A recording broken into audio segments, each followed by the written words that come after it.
আসসালামু আলাইকুম। ASP.NET Core যেটা token based authentication and authorisation টিউটোরিয়ালে আপনাদের সবাইকে স্বাগতম।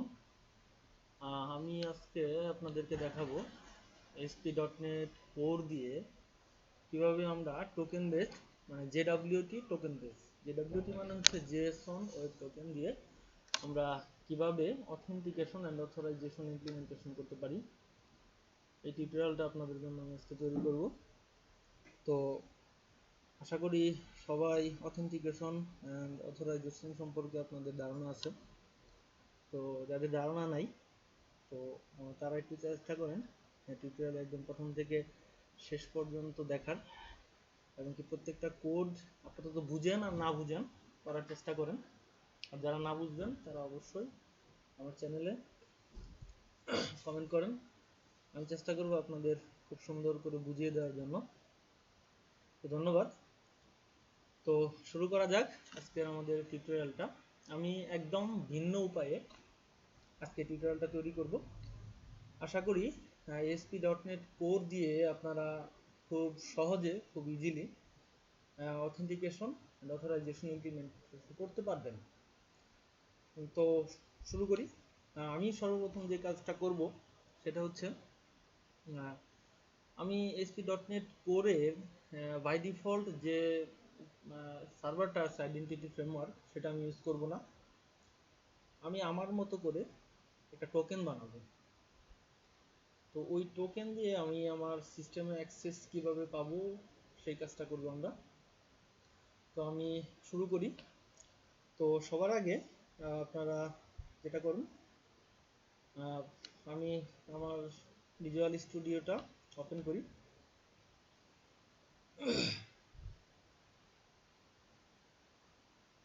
এটা নতুন প্রজেক্ট আমরা নেই, এটা নতুন প্রজেক্ট। তো প্রজেক্টের নামটা আমরা দেই token based authentication, token based authentication.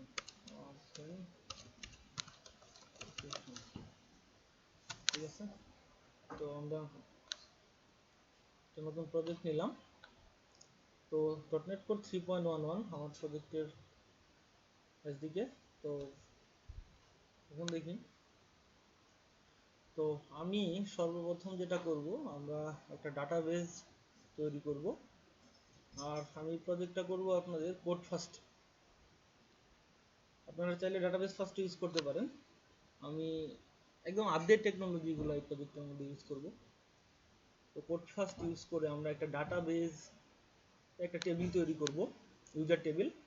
User টেবিলে ইউজার নেম থাকবে, ইউজার আইডি থাকবে, ইমেল থাকবে, পাসওয়ার্ড থাকবে, আর থাকবে হচ্ছে রোল। এই রোলটা আমাদের লাগবে হচ্ছে অথরাইজেশন যখন আমরা ইমপ্লিমেন্ট করব তখন আমাদের এই রোলটা প্রয়োজন পড়বে।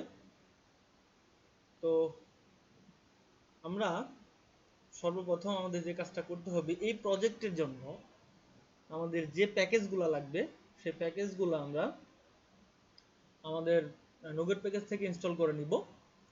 তো আপনারা সবাই, আমি যে প্যাকেজগুলো ইনস্টল করতেছি প্রত্যেকে এই প্যাকেজগুলো ইনস্টল করে নেন সবার আগে। তো এখন দেখি, তো আমাদের এই কোড ফার্স্টে আমাদের ডাটাবেস তৈরি করতে হলে আমাদের চারটা জিনিস লাগবে। তো আমরা কোড ফার্স্টের জন্য সর্বপ্রথম সেই প্যাকেজগুলো ইনস্টল করে নিই। আমাদের মাইক্রোসফট এন্টিটি ফ্রেমওয়ার্ক নামে একটা প্যাকেজ লাগবে। মাইক্রোসফট এন্টিটি ফ্রেমওয়ার্ক নামে একটা প্যাকেজ লাগবে। Sorry, Microsoft dot entity framework করে এই চলে আসছে। এই প্যাকেজটা আমাদের লাগবে, এটা আমরা ইনস্টল করে নিই।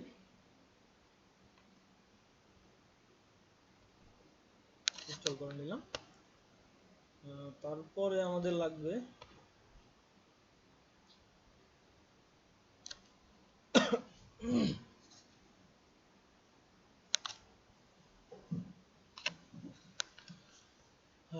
লাগবে হচ্ছে, তারপর লাগবে হচ্ছে ডিজাইন লাগবে। ডিজাইনটা লাগবে অ্যাকচুয়ালি যদি আমরা, আচ্ছা আমরা এগুলো ইনস্টল করে নিচ্ছি সবাই।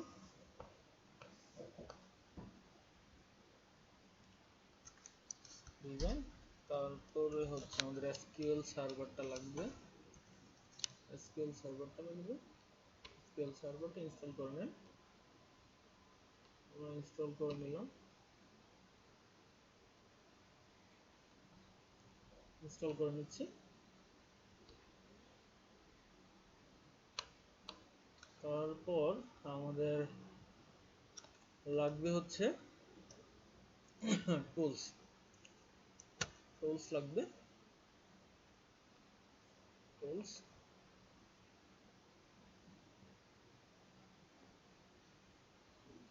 লাগবে।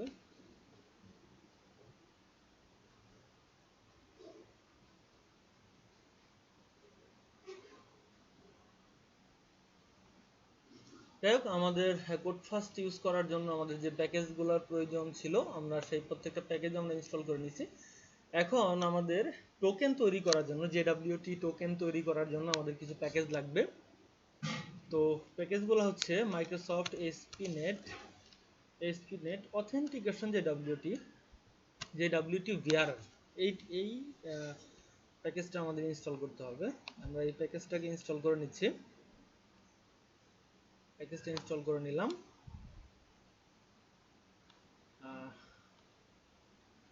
তারপর আমাদের লাগবে আইডেন্টিটি মডেল টোকেনটা লাগবে।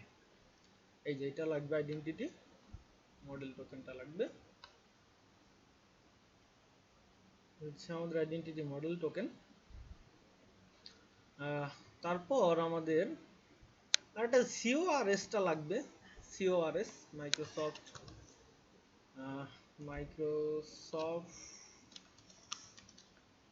ASP.NET CORS। আমরা যদি CORS-টা কেন লাগবে, এখন আমাদের আপাতত CORS-টা লাগবে না, CORS-টা আমাদের ইন ফিউচারে লাগতে পারে এই প্রজেক্টে। তাই আমি আগে CORS-টা ইনস্টল করে নিলাম। ASP.NET Core CORS এটা ইনস্টল করে নিলাম, আমাদের লাগবে একসঙ্গে। তো যাই হোক, আমাদের token based authentication and authorisation implement করার জন্য আমাদের যে প্যাকেজগুলো প্রয়োজন আমরা সেই প্যাকেজগুলো ইনস্টল করে নিয়েছি। আমি যেহেতু ডাটাবেস থেকে ইউজার দিয়ে আমরা অথেন্টিকেশন ইমপ্লিমেন্ট করব, তো সবার আগে আমাদের যে কাজটা করতে হবে, ডাটাবেস কানেকশন ইমপ্লিমেন্টেশন করতে হবে। সেই কাজটা আমরা একটু করে নিব। এটা আমরা কোড ফার্স্ট দিয়ে করতেছি, আপনারা চাইলে ডাটাবেস ফার্স্টে করে নিতে পারেন। তো আর যদি চান কোড ফার্স্টে করার জন্য তাহলে কোড ফার্স্টে করে নেবেন। সবার আগে আমি একটা ফোল্ডার নিলাম, ফোল্ডারটার নাম দিলাম হচ্ছে ডাটা। তো এখন এখানে আমি একটা ক্লাস নিব, ক্লাসটার নাম হবে ডাটাবেস কনটেক্সট। আপনি অন্য কিছু নাম দিতে পারেন, আমার নাম মনে হচ্ছে ডাটাবেস কনটেক্সট নাম দেওয়ার জন্য আমি দিলাম। তো ডাটাবেস কনটেক্সটটার নাম দিলাম। এখন এই ডাটাবেস কনটেক্সটটাকে ইনহেরিট করব আমরা ডিবি কনটেক্সটে ইনহেরিট করব। ডিবি কনটেক্সট আমি ইনহেরিট করে দিলাম। তো এখন আমাদের একটা কনস্ট্রাক্টর তৈরি করতে হবে। তো কনস্ট্রাক্টরটা আমাদের হবে ডিবি কনটেক্সট অপশন তৈরি করতে হবে। কিছু অপশন আমাদের তৈরি করতে হবে। এই অপশনটা আবার বেস ক্লাসে আমাদেরকে ইনহেরিট করতে, এই অপশনের প্যারামিটারটা আমাদের বেস ক্লাসে পাঠিয়ে দিতে হবে। এখন অপশনটা আমি কার জন্য তৈরি করব? অপশনটা তৈরি করব হচ্ছে ডাটাবেস কনটেক্সটের জন্য আমি একটা অপশন তৈরি করব। তো অপশন তৈরি করলাম, অপশনস নাম দিলাম। এটা আমাকে এই প্যারামিটারটা আমাকে পাঠিয়ে দিতে হবে অপশনস নামে যে প্যারামিটারটা তৈরি করলাম আমি, এটা পাঠিয়ে দিতে হবে আমাদের বেজে। ওকে, আমি বেজে পাঠিয়ে দিলাম। তো এরপরে আমাদের যেটা করতে হবে, আমরা একটা মডেল তৈরি করব, যেটা আমরা ডাটাবেস, যে টেবিলটা আমরা বানাতে চাই ইউজার টেবিল ডাটাবেসে, ওই টেবিলটার জন্য আমরা একটা মডেল বানাবো। তো মডেলটা আমরা তৈরি করে নিচ্ছি মডেলটার জন্য মডেল ফোল্ডারে আমি একটা ক্লাস নিলাম। তো ক্লাসটা হবে ইউজার ক্লাস, নাম দিলাম ইউজার ক্লাস। সরি আমি মডেলে হয় না, কিন্তু আমি এটা ডিলিট করে দিলাম। ফোল্ডারটা নিব আমি মডেলের মধ্যে নিব। হ্যাঁ, তো মডেলের মধ্যে আমরা ইউজার নামে একটা ক্লাস তৈরি করব। আবার করলাম আমি একটা ক্লাস তৈরি করব, ক্লাস তৈরি করব, ক্লাস ইউজার ক্লাস। তো এখন আমাদের প্রপার্টি লাগবে, আমাদের প্রপার্টি হবে আইডি। তারপরে আমাদের প্রপার্টি নিব হচ্ছে কি স্ট্রিং ইউজার নেম। তারপরে আমরা একটু ইমেলটা নিলাম, ইমেল স্ট্রিং ইমেল। তারপর আমরা নিব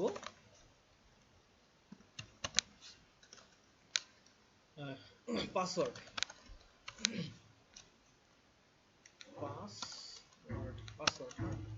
তো এই কয়েকটাকে আমি একটু রিকোয়ার্ড করে দিই, রিকোয়ার্ড করে দিলাম, ডাটা ইমিটেশন রিকোয়ার্ড করে দিলাম, তিনটাকে আমি রিকোয়ার্ড করে দিলাম, আমার রিকোয়ার্ড। তো হ্যাঁ, আমার মডেল তৈরি করা হয়ে গেছে। এখন আমাদের যে কাজটা করতে হবে, এখন আমরা যে কাজটা করব এটা হচ্ছে কানেকশন স্ট্রিং বানাবো। আমার ডাটাবেজের জন্য একটা অ্যাপ জেসন, এই অ্যাপ সেটিংস জেসনে আমি একটা কানেকশন স্ট্রিং নেব। তো কানেকশন স্ট্রিং আপনি লেখেন কানেকশন স্ট্রিংস, তো কানেকশন স্ট্রিংটার নাম দিব হচ্ছে আমি এসকিউএল কানেকশন, আপনি অন্য নামও দিতে পারেন, এসকিউএল কানেকশন। তো আমার ডাটাবেজের, আমার যে ডাটাবেজ আছে এসকিউএল সার্ভার আছে, ওই এসকিউএল সার্ভারের ইউজার আইডিটা প্রথমে লিখতে হবে। ইউজার আইডিটা হচ্ছে অ্যাসেট। তারপরে আমার যেটা দিতে হবে, আমার পাসওয়ার্ডটা দিতে হবে। আমার ডাটাবেজের পাসওয়ার্ডটা হচ্ছে আমার মোবাইল নাম্বারটা 068282200LK, এটা হচ্ছে আমার ডাটাবেজের পাসওয়ার্ড। এই দেখেন লগইন ইউজার আইডিটা, এটা পাসওয়ার্ডটা দিয়ে। তো এখন আমরা যেটা করব, তারপরে আমাদের যেটা করতে হবে ডাটা সোর্স। ডাটা সোর্সটাকে একটু দেখে নেই, আমরা এখান থেকে কপি করে নেই ডাটা সোর্স। এটা হচ্ছে আমার ডাটা সোর্সটা আমি দিয়ে দিলাম। তো তারপরে হচ্ছে আমার ডাটাবেজের নামটা, আমার ডাটাবেজে কি নাম দিব, ইনিশিয়াল ক্যাটালগ কি দেওয়া যাবে, টোকেন ডিবি আমি দিলাম, টোকেন ডিবি। তো তারপর আমরা পারসিস্ট সিকিউরিটি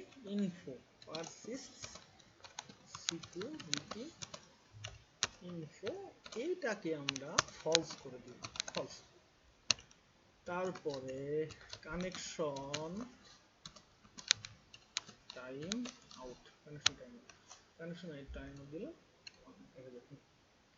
তো যাই হোক, আমাদের কানেকশন স্ট্রিং তৈরি করা হয়ে গেল, কানেকশন স্ট্রিংস আমাদের তৈরি করা হয়ে গেছে। তো এখন আমরা কি করব, এটা ডিপেন্ডেন্সি রিজলভ করে দেব। আমরা বলে দিব কি এটা তৈরি করলাম কানেকশন স্ট্রিংটা। এটা করতে হবে স্টার্টআপে গিয়ে আপনার কাজটা করতে হবে। তো আমাদের লিখতে হবে সার্ভিসেস, কোথায় গেল সার্ভিসেস ডট অ্যাড ট্রানজিয়েন্ট। আমরা এখানে ট্রানজিয়েন্ট ইউজ করব, ট্রানজিয়েন্ট। হ্যাঁ, আমরা নেক্সট কোনো একটা টিউটোরিয়াল আমরা দেখাবো আমরা ট্রানজিয়েন্ট কেন ইউজ করব, সিঙ্গেলটন কেন ইউজ করব, ঠিক আছে? এটা অন্য কোনো টিউটোরিয়ালে আমরা সুযোগ পেলে এটা আপনাকে ব্যাখ্যা করব, বা আমাদের এই টিউটোরিয়ালে অথরাইজেশন যখন ইমপ্লিমেন্টেশন করতে যাব তখন আমাদের এই টিউটোরিয়ালই প্রয়োজন পড়বে। ইমপ্লিমেন্টেশন কেন আমরা ট্রানজিয়েন্ট ইউজ করতেছি, যাই হোক আমরা তখন আলোচনা করে নিব। তো এখন আপনাদের সিস্টেম চিনে হচ্ছে ডিবি কনটেক্সট। আমাদের সিস্টেম চিনে কাকে চিনে? DB context. সিস্টেম সবসময় খুঁজে বেড়াবে কাকে? DB context. কিন্তু আমি তৈরি করছি কি? Database context. যখন সিস্টেম ডিবি কনটেক্সট পাবে তখন সে কাজ করবে ডাটাবেস কনটেক্সট। ডাটাবেস এটাই হচ্ছে কি ডিপেন্ডেন্সিটা আমাদের বলে দিতে হবে। এটা আমি বলে দিলাম ডাটাবেস কনটেক্সট। Database context. তো এখন আমাদের যে কাজটা করতে হবে, services dot add DB context. DB context, add DB context. এর জন্য কার জন্য তৈরি করতেছি আমরা কানেকশনটা? ডাটাবেস কনটেক্সটের জন্য। ডাটাবেস কনটেক্সটের জন্য। তো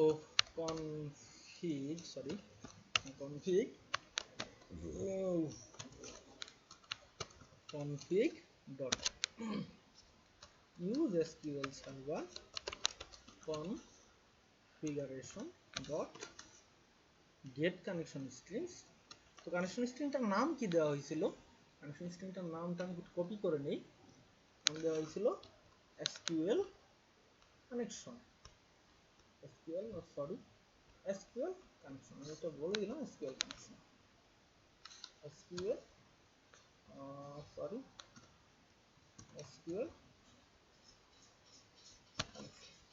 যাই হোক আমাদের কানেকশন স্ট্রিংটাও তৈরি করা হয়ে গেল। তো এখন আমরা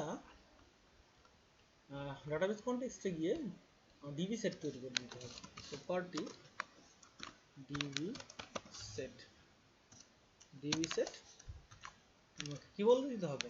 কার জন্য? আমি কোন মডেলের জন্য? টেবিল ইউজার মডেলের জন্য আমি টেবিল তৈরি করব। তো ইউজার, তো এটার নাম দিলাম ইউজার্স। টেবিলটার নাম হলো ইউজার্স। তো ওকে ফাইন, আমাদের সবকিছু তৈরি করা হয়ে গেছে। এখন আমরা যে কাজটা করব, মাইগ্রেশন চালাবো। মাইগ্রেশন চালালে আমাদের ডাটাবেস তৈরি হয়ে যাবে। তো মাইগ্রেশনটা আমরা চালাই। মাইগ্রেশনে আপনাদের বলে দিতে হবে অ্যাড মাইগ্রেশন ক্রিয়েট ইউজার। নাম দিলাম ক্রিয়েট ইউজার। মাইগ্রেশনটার নাম দিলাম কি? ইউজার। তো দেখি আমাদের মাইগ্রেশন চলুক।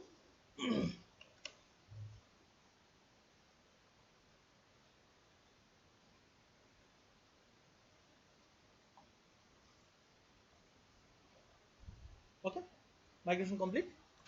তো এখন আপডেট ডাটাবেসটা আপডেট করে নিই। দিলে আমাদের টেবিলটা তৈরি হয়ে যাবে। Update database.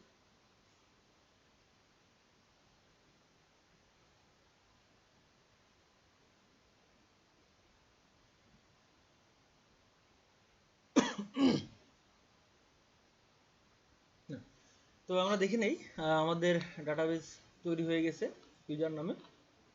তো আমরা একটু চেক করে নেই যে আমাদের ডাটাবেসটা তৈরি হলো কিনা। একটু টাইম নিচ্ছে।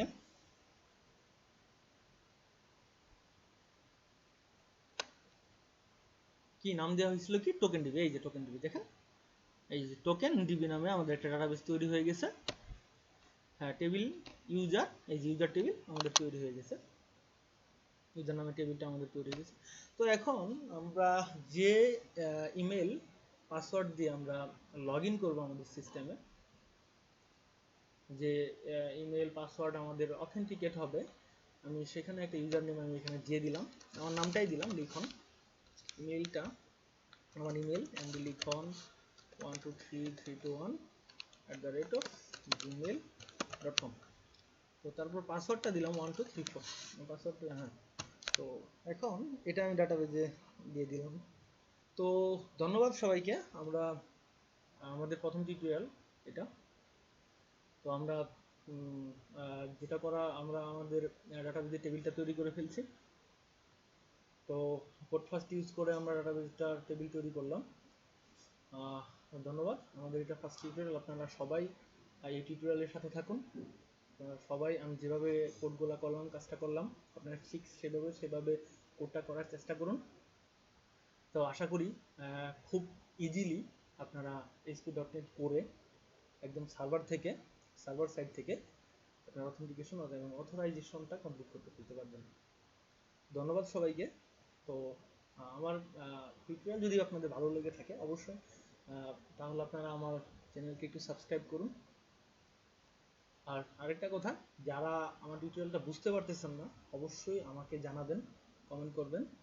আমার যদি কোনো ভুল থাকে তাহলে অবশ্যই আমাকে জানাবেন, আমাকে শুধরানোর জন্য। তো ধন্যবাদ, সবাই ভালো থাকবেন।